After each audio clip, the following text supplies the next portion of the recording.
গণতান্ত্রিক মূল্যবোধ ও নেতৃত্বের গুণ গড়ে তুলতে আজ কাঞ্চনপল্লী জিএসএফপি বিদ্যালয়ে অনুষ্ঠিত হলো শিশু সংসদ নির্বাচন।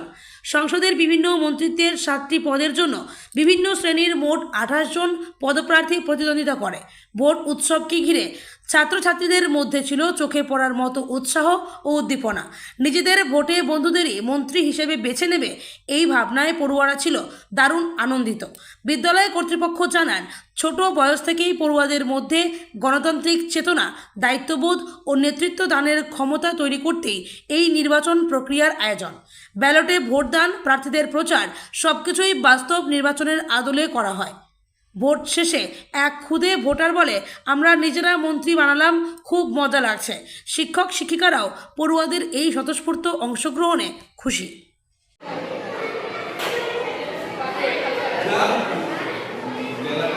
অগ্রণী সরকার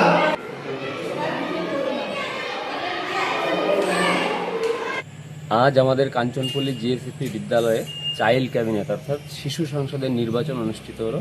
ছোট ছোট বাচ্চাদের, বিভিন্ন মন্ত্রিসভার সদস্যদের, বিভিন্ন পদপ্রার্থীদের 7টা পদপ্রার্থী, তার মধ্যে 28 জন প্রার্থীদের নির্বাচন হলো।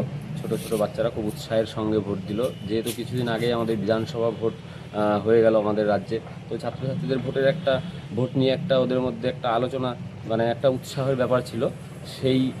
সেই জন্য আজকে যে আমরা এখানে যে আমাদের যে নির্বাচন হলো, সেইখানে তারা সেই ভোটের প্রক্রিয়াটা কিভাবে হয়, ছোটোবেলায় তারা একটু উৎসাহ পেল, তাদের আগ্রহও বাড়লো এবং তারা তাদের বন্ধুদেরকে নিজেরা ভোট দিয়ে নিজেরা তাকে জিতিয়ে বিভিন্ন মন্ত্রিত্ব পদে বসাবে, এই উৎসাহ নিয়ে ছোট ছোট বাচ্চারা খুব উদ্দীপনার সাথেই ভোট দিল।